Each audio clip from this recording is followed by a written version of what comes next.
Buenas tardes.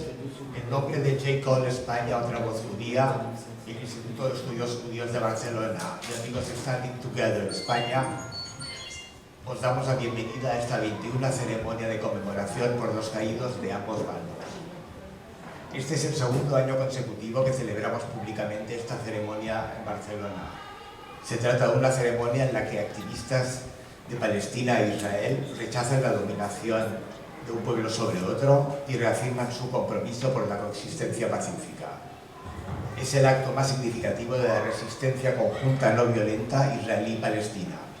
Está organizado por dos movimientos binacionales de la sociedad civil, que son Combatants for Peace y Parent Circle Families Forum, y se celebrará dentro de un rato desde Jericó, en los territorios palestinos ocupados, y desde Tel Aviv, y tendrá proyecciones públicas asimismo en directo también en 58 ciudades del mundo, incluida Barcelona. El tema de la ceremonia conjunta de este año es "Somos el día de mañana, de la pérdida a la esperanza".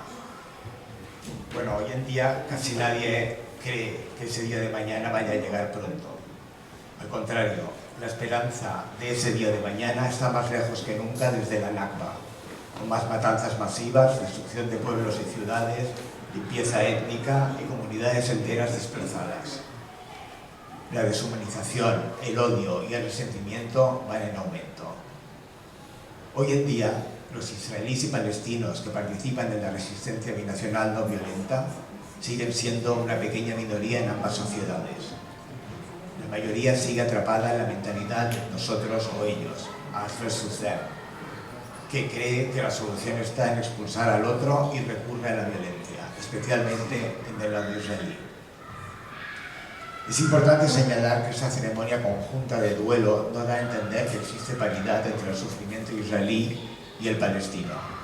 Es evidente que el pueblo palestino sufre infinitamente más agresiones, castigos colectivos, injusticias y humillaciones. No hay simetría en este mal llamado conflicto. Pero cuando alguien pierde a un ser querido en un acto de violencia, el dolor y las lágrimas por la pérdida son los mismos, ya seas palestino o israelí. Las profundas heridas causadas desde el 7 de octubre tardarán décadas en sanar, pero mientras esperamos ese día de mañana, debemos mantener viva la llama de la esperanza de que es posible un futuro compartido entre palestinos e israelíes, sin ocupación, sin supremacismo y sin desposesión, sin apartheid, sin asesinatos y sin robo de tierras. Esta esperanza no es un sueño, sino la visión política de un futuro de igualdad y libertad, tanto para los oprimidos como para los opresores.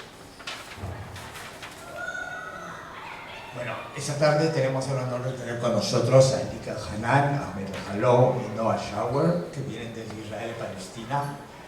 Los tres son activistas por la paz y cada uno tiene su propia historia y su compromiso. Primero vamos a dialogar con ellos y a las 7:30 conectaremos con la ceremonia que se emite en directo desde Israel y Palestina.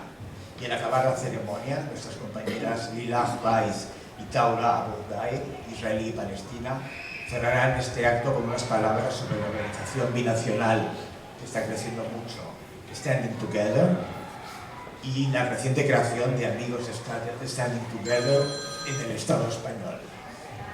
Bueno, antes de dar comienzo al debate o a la charla y pasarle la palabra a Elik, voy a hacer unos apuntes sobre él. Elik Elhanan es miembro fundador de Combatants for Peace y miembro de la junta directiva de American Friends for Combatants for Peace. Sirvió en una unidad especial de las Fuerzas de Defensa de Israel entre 1995 y 1998, participando en numerosas misiones en el sur del Líbano, Cisjordania y Gaza. ¿Os suena esto, no? En 1997, su hermana Esmadar, con solo 14 años, fue víctima de un atentado suicida en Jerusalén y perdió la vida. Luego Elik se convirtió en objetor de conciencia. Se unió en 2002 a la organización Courage to Refuse y en 2005 fue cofundador del grupo israelo-palestino Combatants for Peace, que son los que organizan esta ceremonia cada año. Elik ocupó el cargo de director israelí de Combatants for Peace entre 2006 y 2007. Su activismo por la paz abarca muchas otras iniciativas y organizaciones. Elik se unió también a la organización Parent Circle Families Forum, que son las familias en duelo, las familias que han perdido hijos, hermanos, padres y todo esto. Se unió en el año 2000, siguiendo los pasos de su padre Rami Elhanan. Y en 2012 participó en el intento del buque sueco SV Stele de romper el bloqueo israelí de Gaza.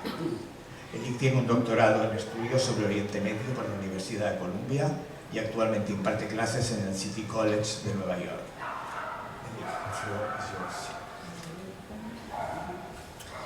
Thank you, Jonas, and thank you everyone for inviting us and for making this evening possible. I apologize, I can't speak Catalan or Spanish.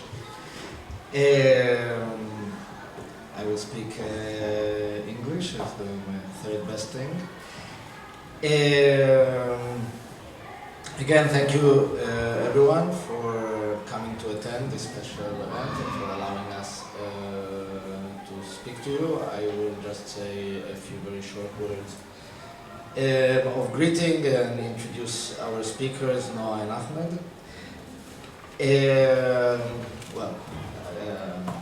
I'll forgo introducing myself, you already heard everything. I'll just say that I was the Israeli coordinator of Combatants for Peace in 2006, at the moment where we decided to start with this ceremony. This was an initiative, a crazy idea that was brought to us by a wonderful and crazy person, a bereaved parent called Buma Imbal, who said, we need to do a ceremony like that, a little bit to stick it in the faces of everyone that are celebrating death and sacrifice in the name of the nation on this day. He said, wouldn't it be great if on that day, instead of speaking of noble sacrifice, you would speak of the pain, of the grief, of the loneliness, and you would bring Palestinian voices that will speak of the price of violence as well. And we thought, yeah, it would be a great idea, and it would be a great provocation. And it will probably cause a lot of mess and get us in a lot of trouble, but at the time, the very first years of the organization was exactly what we were looking for.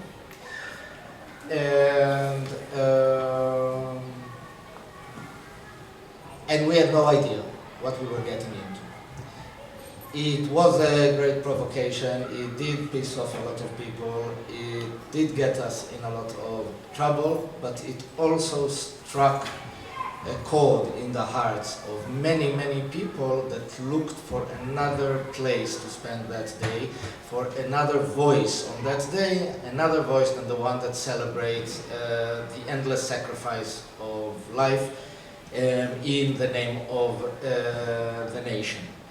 And we did not expect that, but the first year a couple of hundreds attended the ceremony, and the year after that, when we saw it was successful, we almost doubled the number of people, and the year after that also, and in a sense, the number of participants and the attention that we received grew exponentially in the years that the ceremony existed until, before COVID, we had we had over 15,000 participants.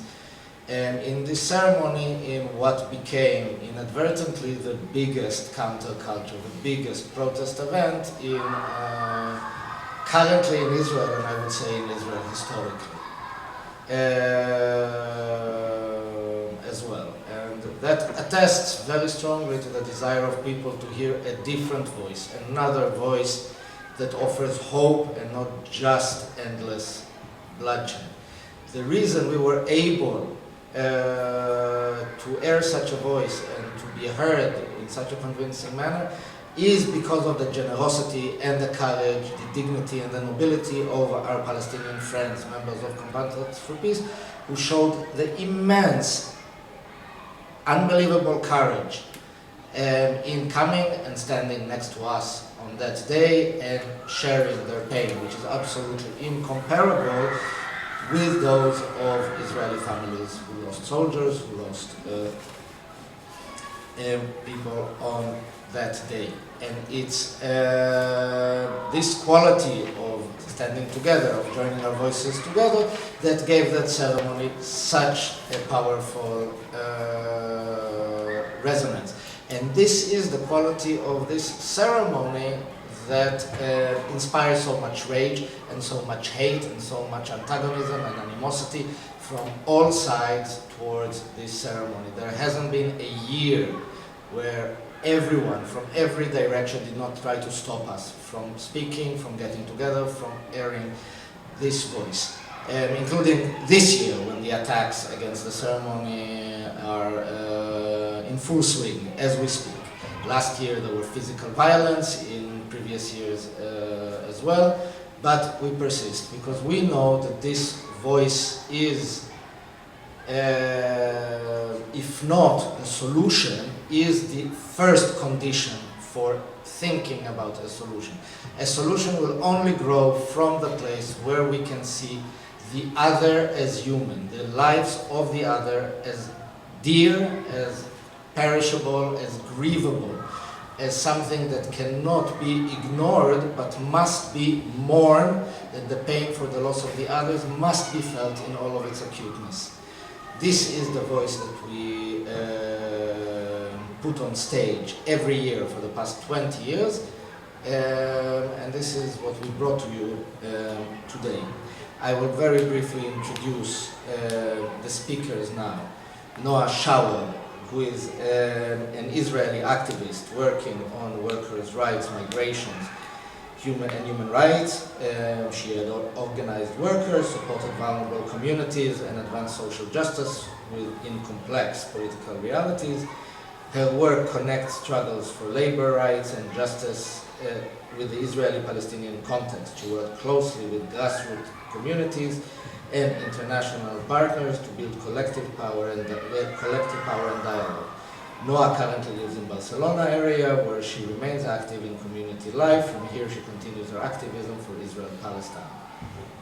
Ahmed Helou will speak as well. He is a peace activist from Jericho with roots in Gaza after experiencing detention, injury while volunteering with the Palestinian Red Cross, and multiple arrests. He chose the path of non-violence. He is currently active with Combatants for Peace, promoting dialogue, reconciliation, and peaceful solution through lived experience. We will hear what they have to say. I want to conclude with one word about this past 20 years of the ceremony. I don't know what we're going to see now. Every ceremony is different. Every ceremony has different emphasis, has different vibe, has different rhythm, but we try. In usual traditional circumstances, when we need to mourn the dead, we know what to say. If it's Alay Rachmo, or It Gadal B'Itkadash, or we know the words because they have been consecrated and rendered into a holy tradition over generations. We don't have a parallel tradition for what we are trying to do, for the mourning of both people, of both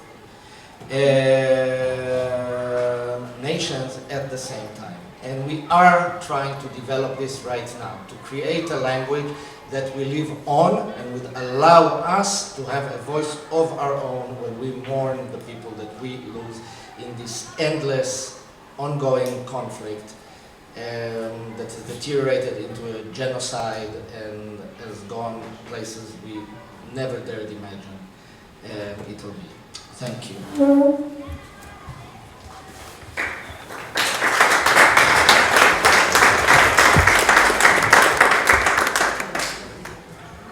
Hi everyone.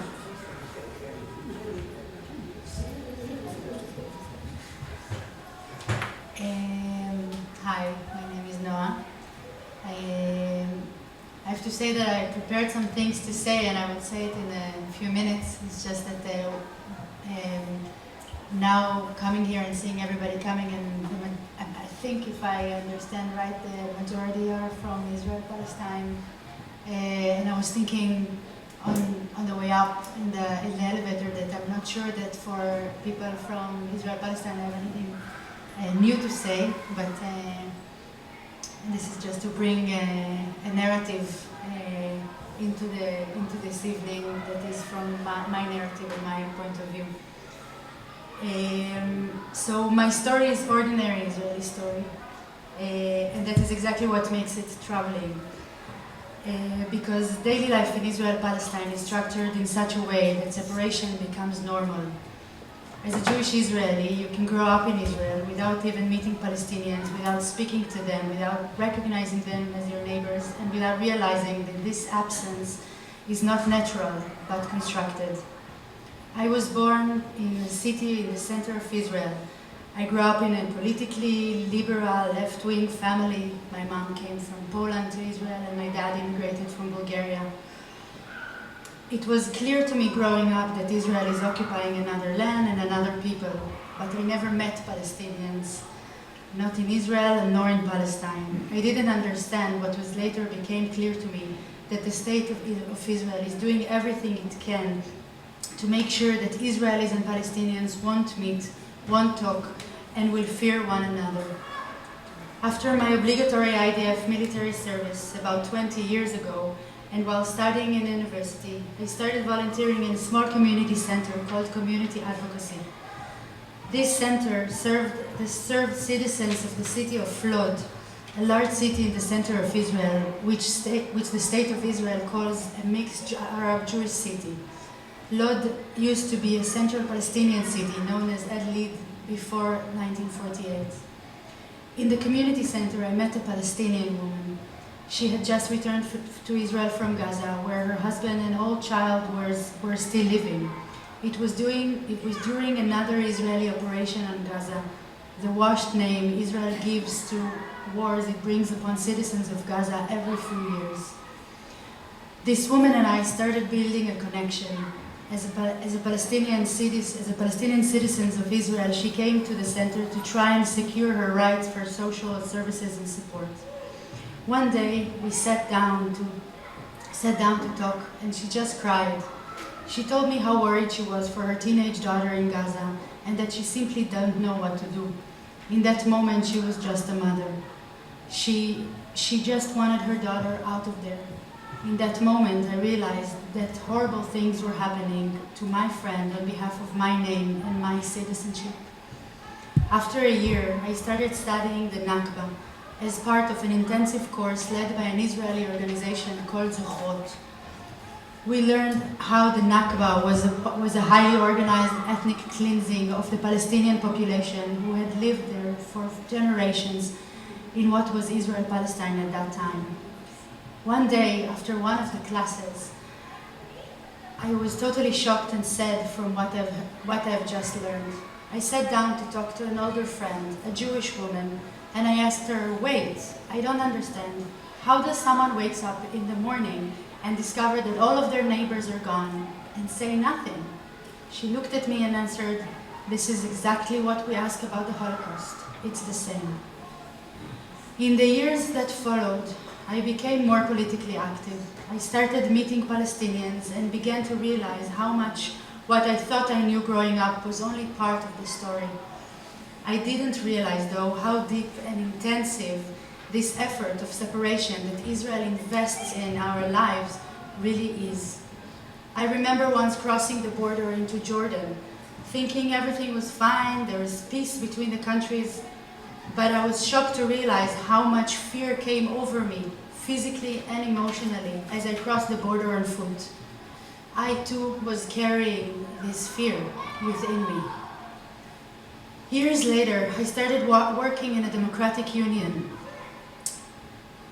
Our main work was to organize spaces in which workers could meet, talk, and gain power to fight for their rights, and potentially use this power to impact broader changes, to bring broader changes in society. Eventually, I realized this is what I believe in: relationships, connections, and dialogue. For me, it is the only way to create change. Growing up in Israel means that the government will make sure you don't do this, especially not with Palestinians. Then October 7 came. I was frightened. I knew this moment would come.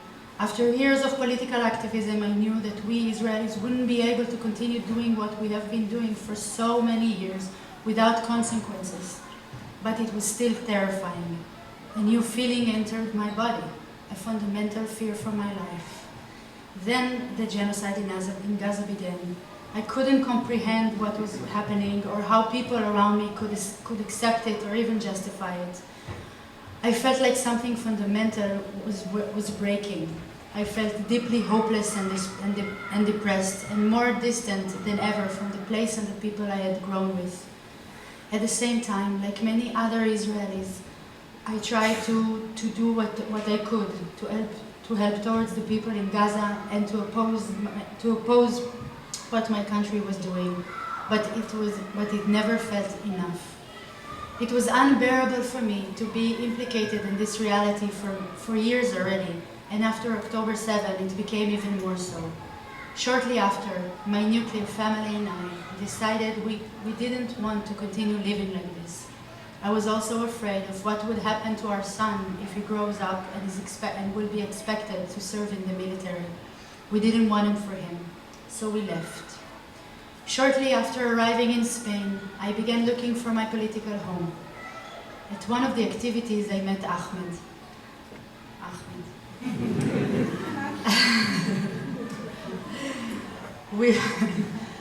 Not a generic name for him.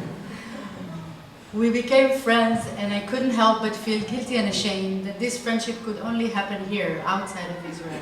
And at the same time, I felt thankful. I started meeting local activists and wondered where I belong. The strongest feeling I have had in the past few months here is that I don't feel like I am part of the important and meaningful political activity for our homeland. The way it happens here, it didn't feel like it includes me. It made me feel like my voice is less important. But then I realized what was missing and why I felt this way. Because eventually, when the occupation will end and there will be peace in the Middle East, we will need to talk, we will need to meet. In fact, no peace or reconciliation will be sustainable without us, Israelis and Palestinians, involved together. So we need to be heard and we need to be seen, because in the end, we all need to live on that one piece of land. And if there is a future there, it will be built in the spaces where we meet.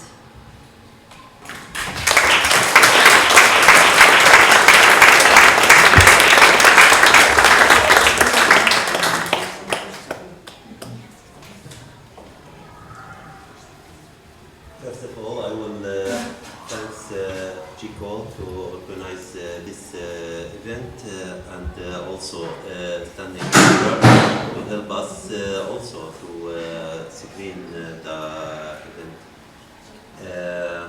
Elik, my friend, I'm Ahmed Helou. I can present a Palestinian people. My family roots from Gaza. I born and grew up in Jericho.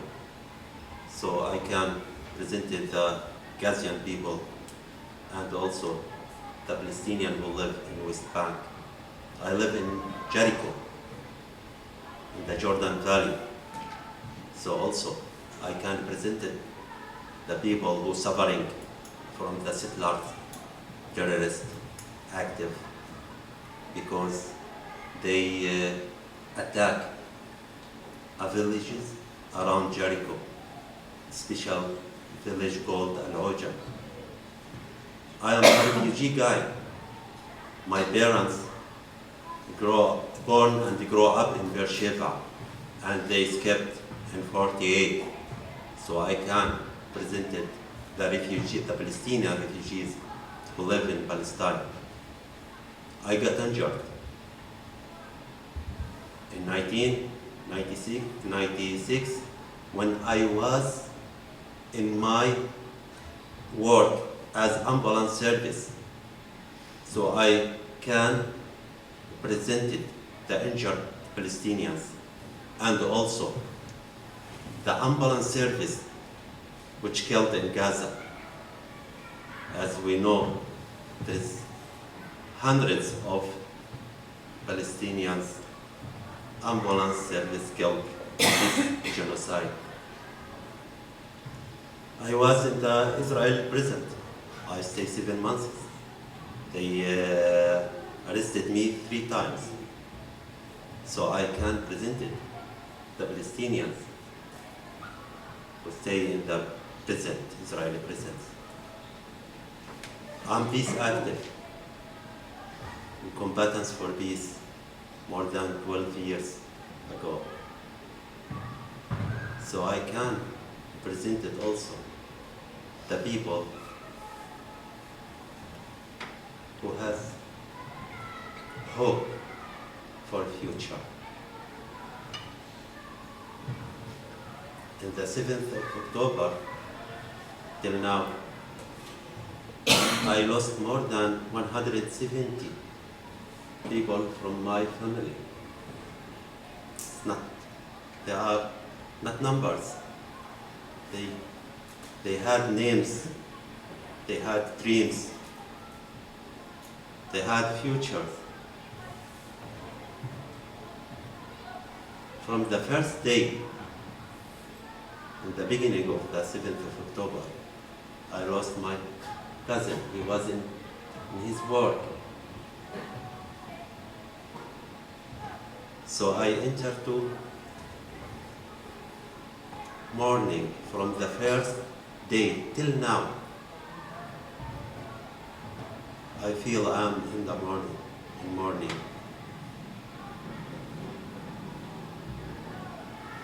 This genocide really must stop.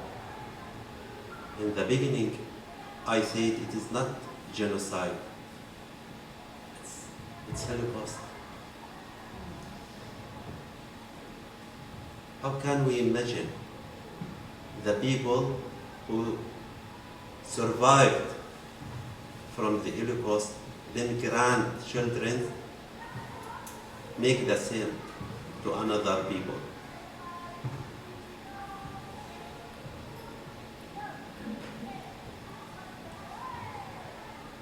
I grew up with my grandparents and parents' story about Beersheba, about Nakba, the catastrophe. Because of that, I feel that I hate the Israelis, I hate the Jewish. And because of that, in the first Intifada, when I was young or teenagers, I participated with Hamas. Few years, I worked with Hamas. Because of that also, I went to the Israeli camp. And in 2006, I met combatants for peace and start my peace active with them after 2006 till now. My grandparents and parents escaped from Beersheba to Jericho to found a safety place for them. And now it's happened with me. So the catastrophe is continuous. I escaped from Jericho to Spain, to here, to looking for space, safety place. I left my dreams, left my memories, left my family. I came here with my brother, and he's with us now.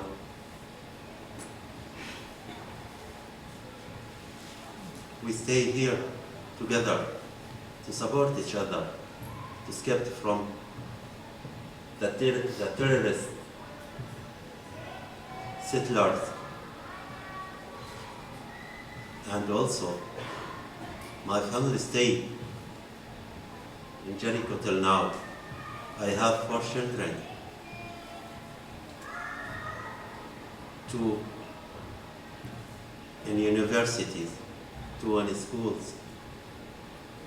My daughter, she lived in Ramallah because she studied there, and she faced very horrible times just to come and go to her university. My son, he studied in Abu Dhabi University, next to the wall. Each week, the Israel army attacked it without any reason. So I'm so scared to lose my son or my daughter. It's not easy to live more than 50 years under scare. I don't know how the life look like without scaring, without fear. I don't know how the life look like, the normal life look like. Because I don't have any experience, any other life. And as a Palestinian, we have the same feeling. I feel here, really, in Spain, also feel scared to go to any different places. Because the fear is still with me till now. I have 5 months here just. I try to build my life, my new life here. And I hope to succeed. And I hope to bring my families. My sister and her children, they are suffering now in Gaza.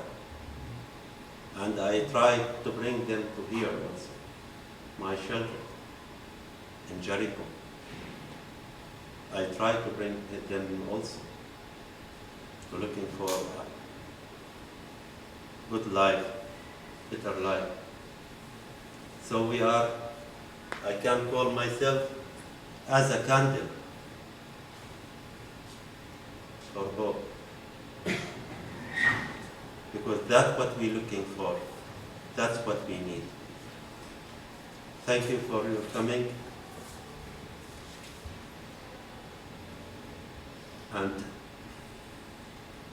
really, I hope to end this genocide as soon as possible and to rebuild Gaza again and to have a real life without scaring, without fear, injustice, and freedom. Thank you.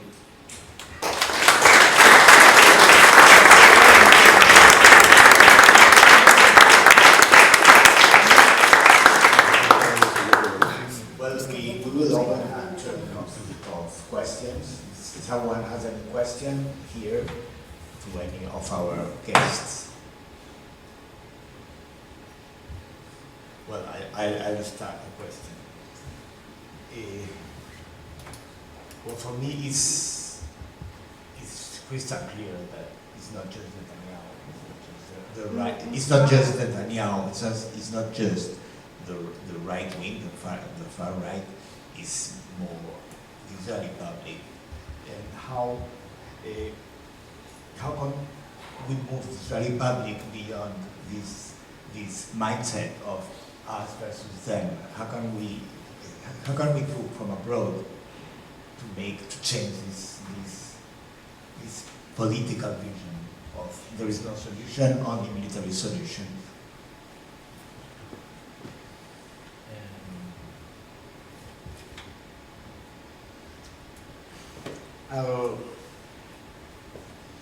I'll say something that I believed in for many years, and that quite frankly I don't know if I believe anymore. but I think it might still be true. I agree with you, it's not just the right wing and it's not just the messianic settlers, it's the vast majority of the Israeli society that doesn't see the Palestinians as humans and doesn't see any reason to resist or oppose the ongoing genocide in Gaza and the ongoing occupation, and we have an extremely hard time reaching them. I think, as I said before, the ceremony shows that there is a great potential for our message, but for some reason it does not translate into meaningful political power, and I think it's because of that. Because the vast majority of Israelis really don't believe that there is any hope for peace. But at least I did believe for most of my life, and I still kind of do believe that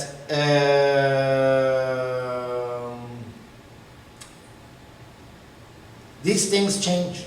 These things can change very, very quickly. And I mean, Ahmed talked about that, and this is also my experience. I grew up during the first Intifada, before the first Oslo agreement. And as bad as this agreement was, and as deceiving as this agreement was, it did give a certain degree of hope for a certain moment, and it did make a huge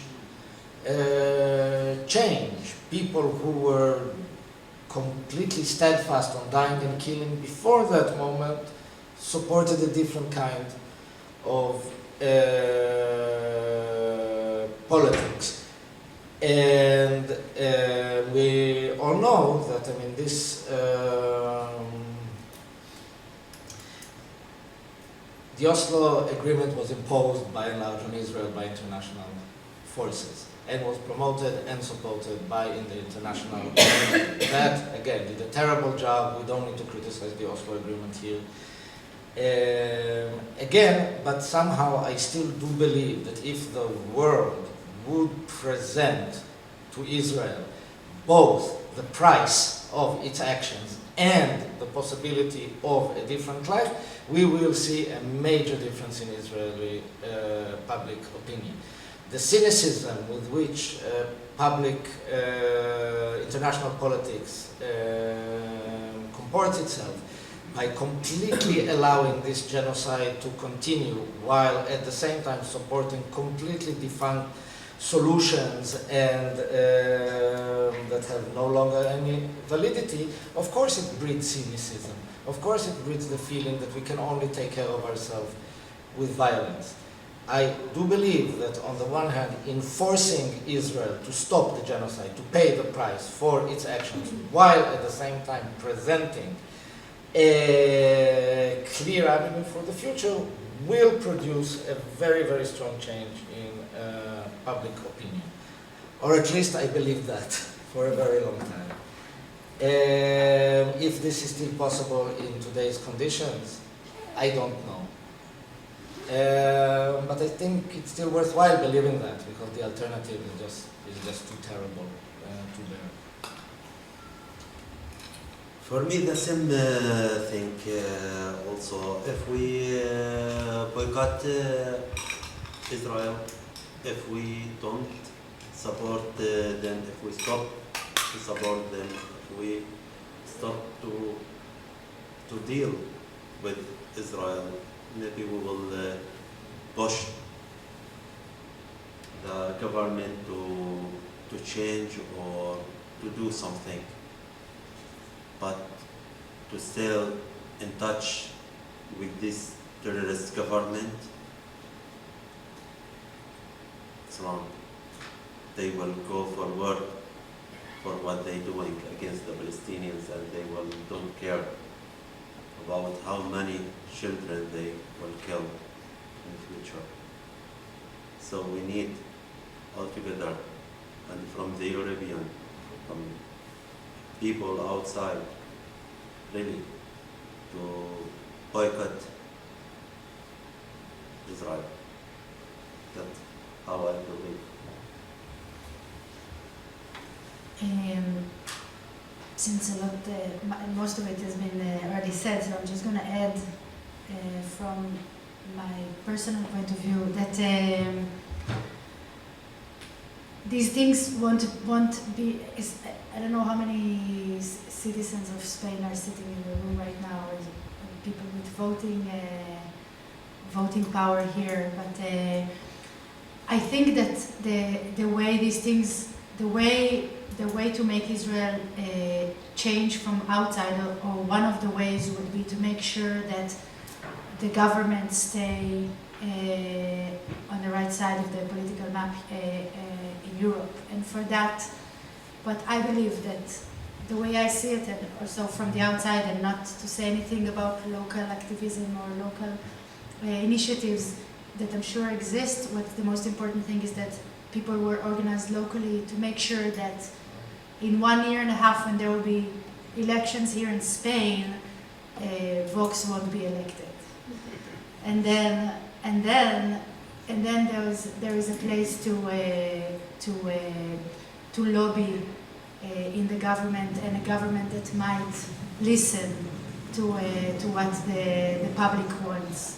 So I really think that alongside with continuously lobbying for boycotting Israel and putting pressure on Israel and making sure that the public itself in Israel, as the way which I feel as well as an Israeli, will feel affected by it. For me, the most important, one of the important things is to make sure that the governments outside of Israel will also be aligned with it, and for that there is a need for local political activity in every region. Yeah, good afternoon. Thank you for all the presentations. Would you agree with the statement that both societies, both the Palestinian and the Israeli societies, are,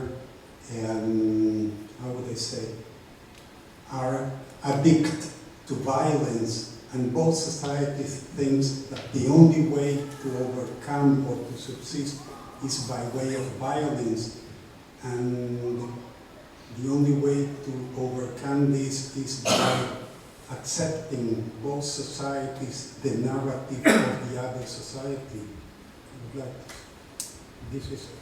I would like to hear if you agree with that statement. I mean, I can try and answer.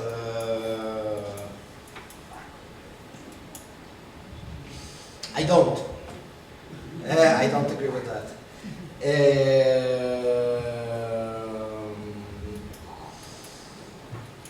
But also, I mean, it depends how you talk about addiction. As I said, when people have something else to do, then they can give up their old addictions very easily. Addiction feel whole in our lives that we need to feel in some other way and can't. I would agree that there is, out of despair and out of short-sightedness and out of fear and out of racism, there's a great attachment to violence in the Israeli society that has shown it has a very hard time of imagining a future without sanctifying violence. But this is one thing that my work in Combatants for Peace over this last 20 years has given me. I don't think it's true for the Palestinian society. I think they live under occupation. I think they resist the occupation. Some means they don't accept, some means I deeply respect.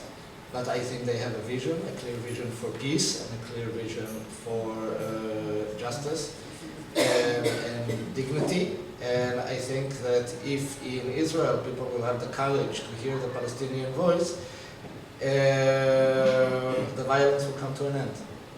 And in a certain sense, this is the tremendous metamorphosis that I went through Combatants for Peace and the Parent Circle, and I mean, experiencing and seeing the courage and dignity of people like Ahmed.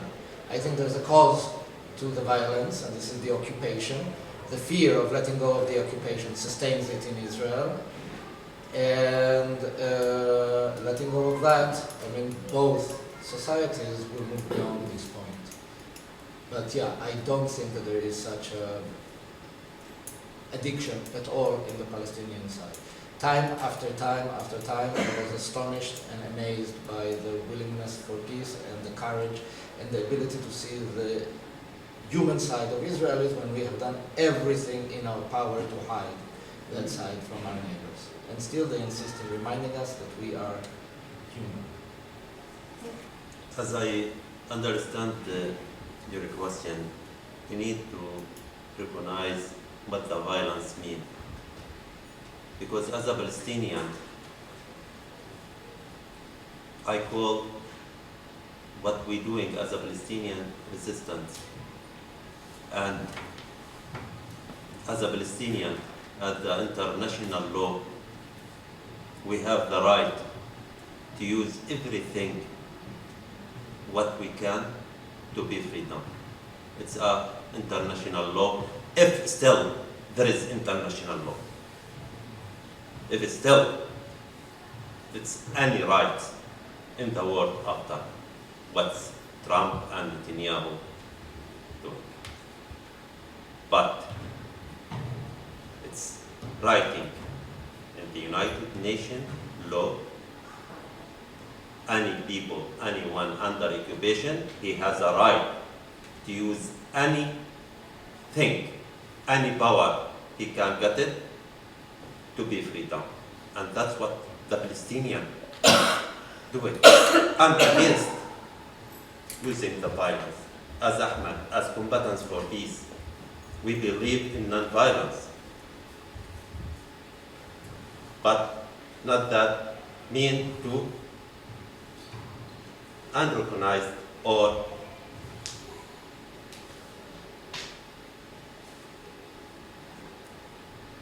to like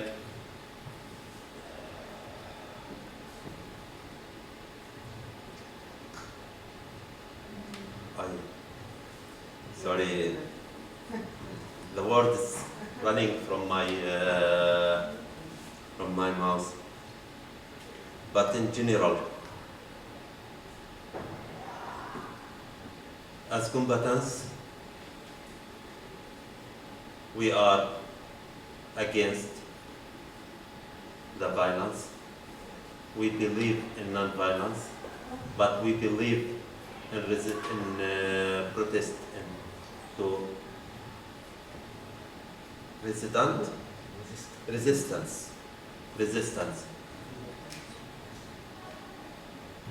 to get our freedom.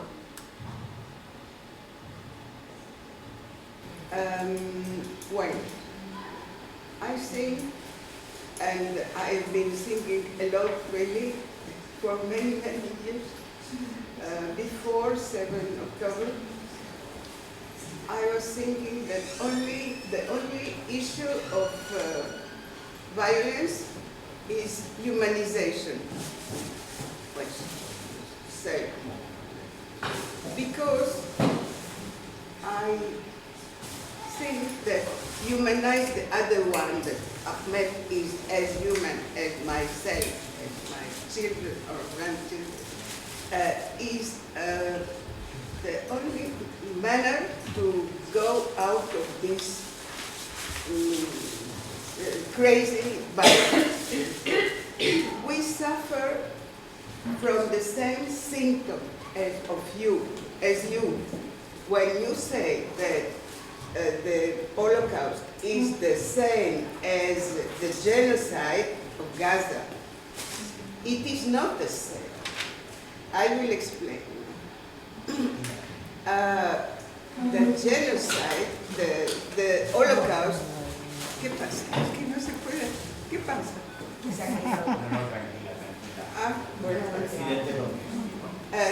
The Holocaust produced in the Jewish people and in the Israelis, especially, such trauma that it could not be processed. It could not be processed. So, what you cannot process, you cannot speak, dialogue, understand, it is a trauma which marks your brain. So, there is the problem of the violence.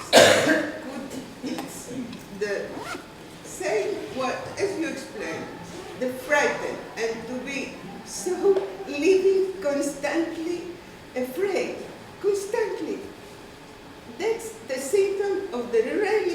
and of the Gaza people and Cisjordania as well, of course.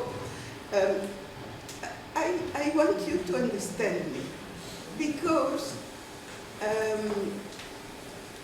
as I understand you, of course, I feel very much your dolor, ¿cómo se dice? Pain, your pain, of course, you transmitted it very, very well. Your life is in it, I understand. So, I think that the only issue is you meet together. We meet with you and with all the people which really want peace, and this is the humanization of the situation. There is not another, because the fanatic religious are how they are. I don't think the population itself wants war. I'm not at all, well, I don't think it at all. I think, of course, there is a part of the population which is fanatical, which is military, interest, of course. But I think most of them want to live in peace like you, exactly like you. You want the same. So I think there's these encounters, that we can meet, we can speak, we can write, we can read. It's very important to change our perspective of violence, because if not, the other one is the devil. The other one is must be killed, because if not, he will kill me. So this is the crazy and the stupid situation which makes violence without solution. We must speak to enter in another dialectica. What's the question? Is there una pregunta? Sharing their ideas. La pregunta. La pregunta. Okay. La pregunta. Well, my question is, I am doing every day an exam and a criticism of our situation, which is not mine, of course. I'm not at all with the government, the Israeli government, but I criticize the Jewish ethical position.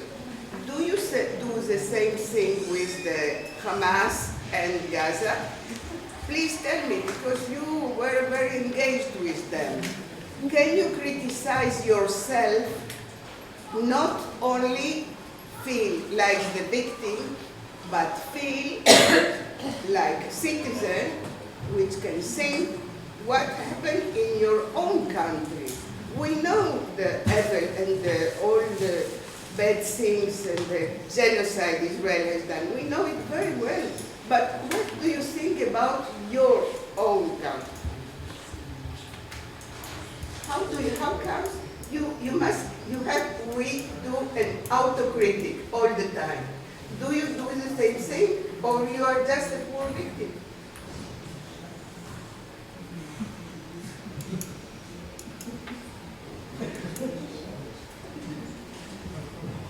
Sorry to tell you, it is a very, very strange question, because who is under the occupation?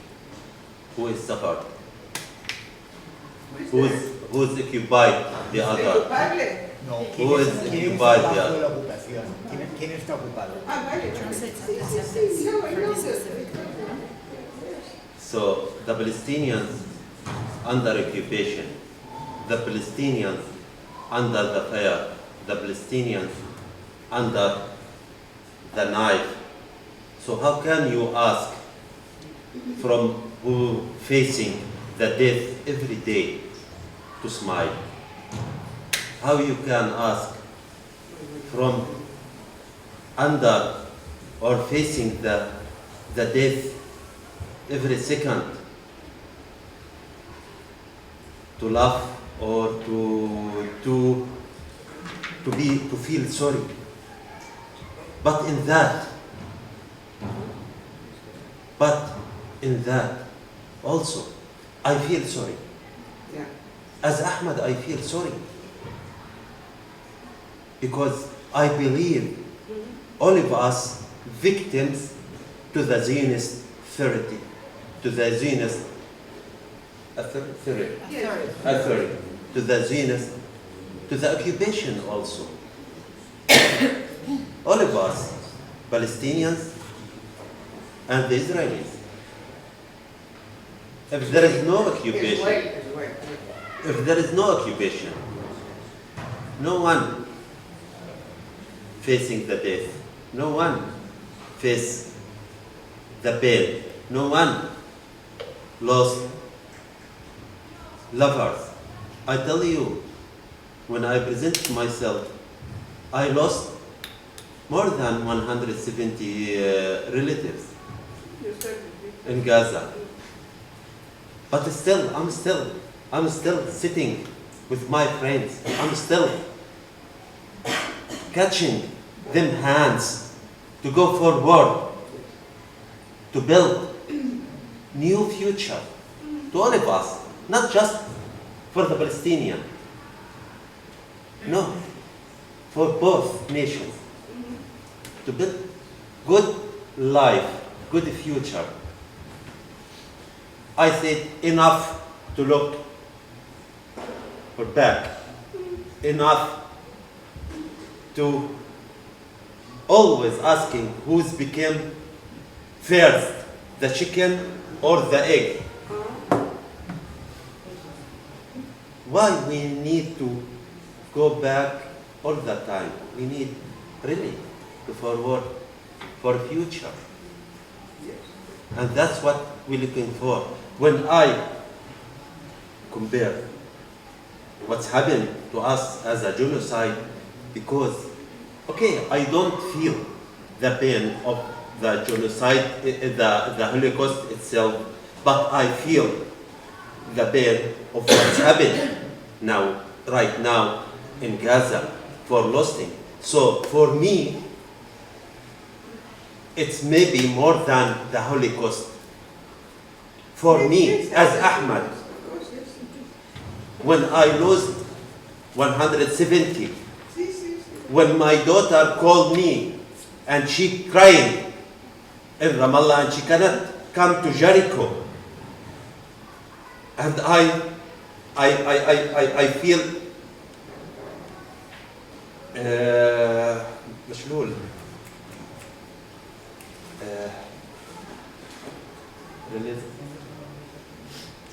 like cannot walk paralyzed. When I feel paralyzed, to cannot help my daughter and feel weak. You don't feel my pain in that time. When I heard the Israel army attack the Abu Dis University and my son there, also no one can feel my pain. So, as I said, let's go forward to build our future in justice and fair. Amen. To can live together, Palestinian and Israelis, in Thank you. safety and justice. Thank you. Thank you.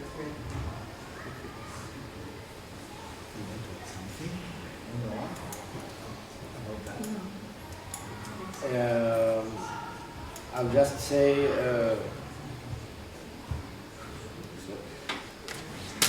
say one thing about this notion of autocritique and critical faculty that we think we have because we live in a liberal democratic society. Again, this is one of the things I learned from our Palestinian friends in Combatants for Peace and in other organizations, seeing a different political culture, is to understand to what extent this is a facade, and this is a self-affirming image that we have of ourselves, while in reality we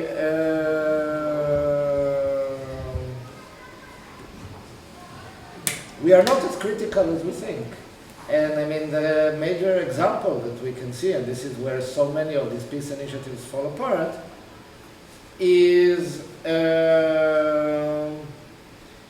when Israeli teens and Palestinians come together, they very often see very clearly that they have so much in common, and they're actually humans, and they are not defined by the structures that give them names, etc., and that peace is possible, and then it all falls apart.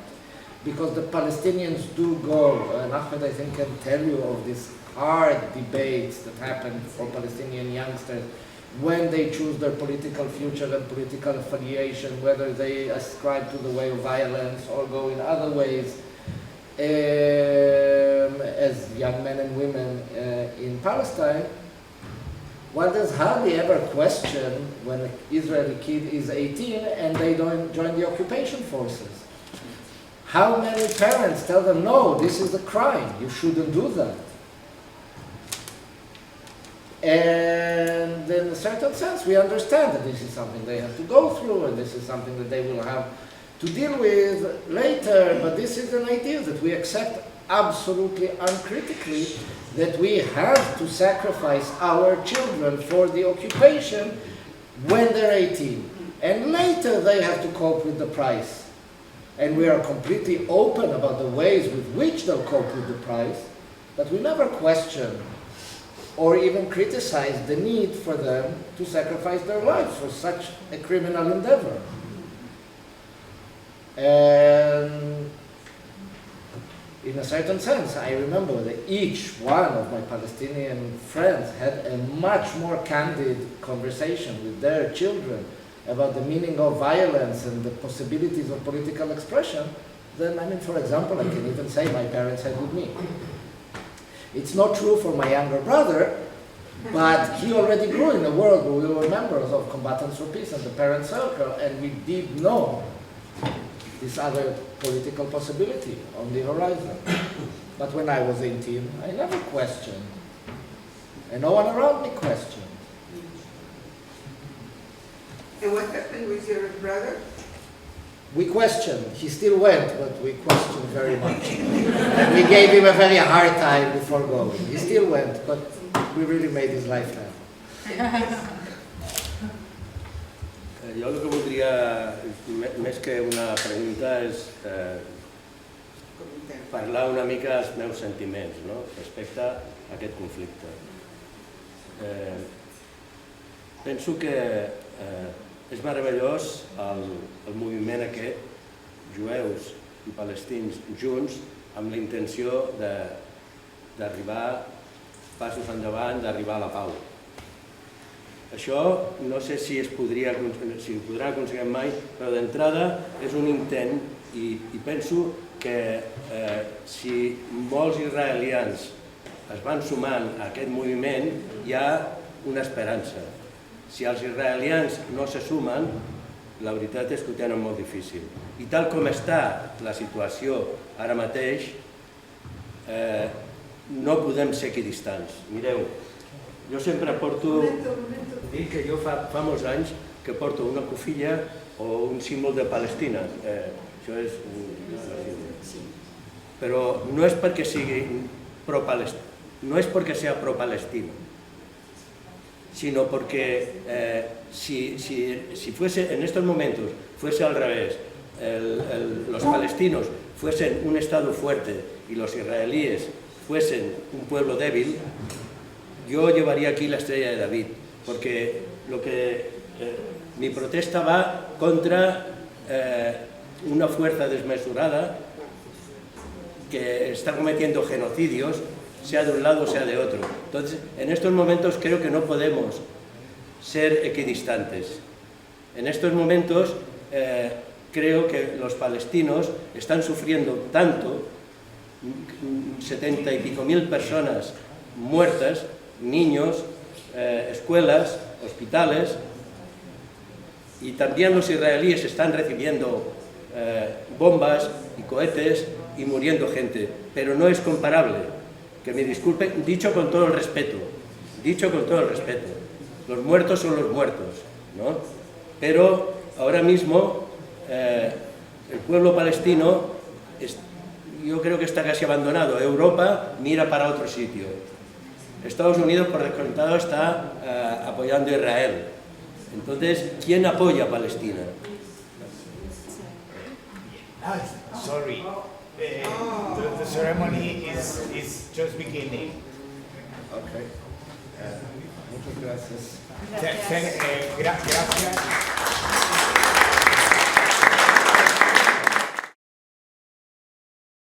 For closing this ceremony, we have Paula and Mila from both are from Israel, but Palestinian and Israeli. They will say some words about the recent settlement here of standing together, friends of standing together in Spain. Va a ser muy cortito, así que no os vais. Un momento más. For the people that are left here, my name is Ahmed. I'm a Palestinian. Was born and raised in Jerusalem. I'm also a citizen of Israel. And I've worked my entire life to fight for my basic human rights and make my life and my family's life a little bit better. And 3 years ago, before October 7th, I was on the train from Jerusalem to Haifa, and a woman said that we should cut the head of all Palestinians. So I turned to her, we started talking and we started arguing, and then 3 members of Standing Together stood up from the back of the train, and they started screaming with me, and so the train split into a pro-peace and a pro-war camp. And this is how I got to know Standing Together, and now I'm their European Partnerships Manager. Estoy viviendo aquí en Barcelona, solo 3 meses. I moved from Jerusalem, and it is an honor, both an honor and a burden, to really be here and to watch this really incredible event that happens every year, and to be with Ahmed as well, my colleague here, and it's, it's always a reminder of what we are really going through on the ground. And sorry, I digressed. This is my colleague, Colleague and friend. Yes, I would say, puedo decirlo en español también para la gente que no sabe, que ni para mí ni para Taura el español o el catalán es la primera, ni la segunda, ni la tercera idioma, así que con paciencia.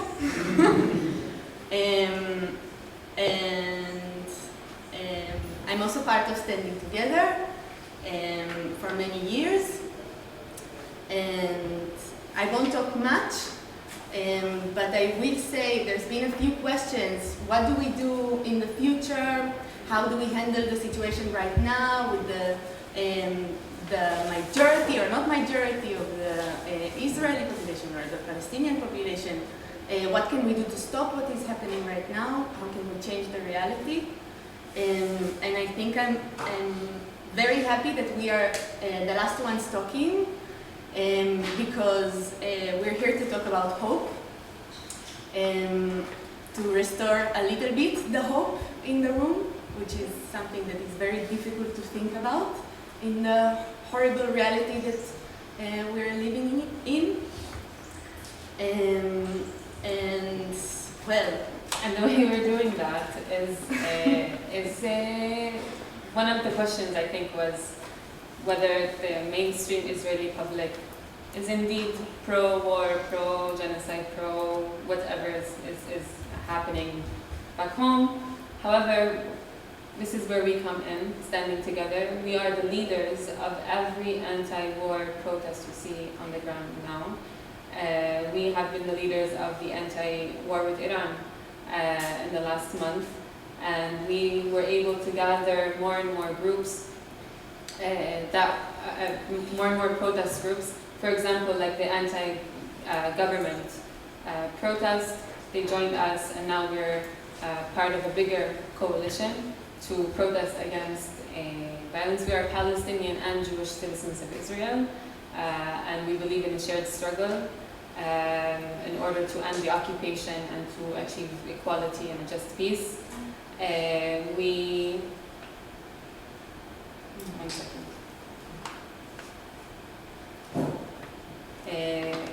Our goal is to build a majority and for everybody to recognize their self-interest in also opposing the occupation and calling for equality. We are the biggest grassroots movement on the ground that contains Palestinian and Jewish citizens of Israel. We are the first ones to call for a hostage deal / end of war in Gaza, and we are now doing our activities as part of Protective Presence, which are Jewish and Palestinian, mainly Jewish activists that go and protect Palestinians in the West Bank, as well as Palestinians in East Jerusalem that are facing home demolitions and others. And our activists are now protecting our purple houses, which are community houses that we built so that Palestinian and Jewish citizens are able to meet and work and talk and train and exchange cultural and lingual things. And now our activists are protecting these community houses while they are screening this ceremony as well. What else do we do? Excuse me, Mom. We currently have 12 local chapters. We have 14 student chapters and a growing international network with over 40 groups across Europe, the US, Australia, Canada, and South America. And these groups are called Friends of Standing Together, which are groups that popped up just like Evan right here. Amigos de Standing Together. Amigos de Standing Together. And because of support like this and support of thousands around the world, we are able to do what we do on the ground. And of course now we are at a very critical moment. I think tomorrow the ceasefire with Iran is the last day. And so we don't know what to expect after that, but we know that even when there is a ceasefire, the reality on the ground does not stop. The occupation continues, violence continues, and displacement continues. That's why our work is especially important right now. On the ground, we are again leading the anti-war and anti-occupation protests, and we've mobilized thousands of people across the country. We are working directly in communities. We have provided shelters for the Bedouin Palestinian community in the Negev, who was not protected with the Iron Dome from the missiles coming from Iran or Hamas or anybody. We are also working with the Palestinian community inside of Israel that is suffering from criminal organizations that are really infesting the community. People are killing each other in broad daylight. We have under-policing, and we are intervening to provide these families with support, moral support, financial support, any kind of support. And hopefully we're able to mobilize these people in order to, I can call them historical election coming up, and hopefully we're able to mobilize these people to vote out the current government that we have. Sí, voy a decir algo muy cortito y con esto quizás vamos a terminar un poco más después. Creo que la mayoría de la información importante ya dijo Taura, y también podéis hacer scanning de nuestro QR para contar con nosotros. Pero sí es importante mencionar que aunque estamos todos juntos aquí, compartimos el dolor ¿no? Y el sentido común de querer cambiar la realidad. Pero como ya han dicho antes, no hay simetría, ¿no?, en este conflicto. Y sí que reconocemos que no existe un equilibrio de poder y que la ocupación marca una desigualdad muy profunda en nuestras realidades. Y por eso nuestra corresistencia emplea, bueno, estratégicamente los privilegios que sí unos tenemos y otros no, con el fin de desmantelarlos. También en nuestra guardia de presencia física en Cisjordania, con pueblos que están en peligro de ethnic cleansing ahora mismo. Y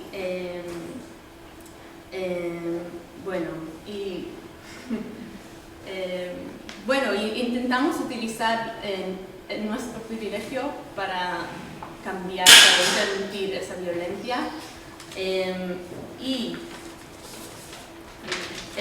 Precisamente también por eso estamos aquí hoy, porque es a través de acciones conjuntas como esta y de la lucha diaria, también de los miembros de Standing Together por la justicia, por la igualdad, que podemos intentar romper el ciclo de derramamiento de sangre.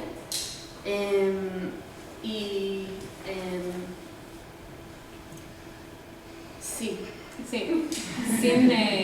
And of course, most importantly, I think without the support of people like you and of people around the world, mostly because we are trying to raise more and more local support, but it's hard, it's difficult, and this is where we come in.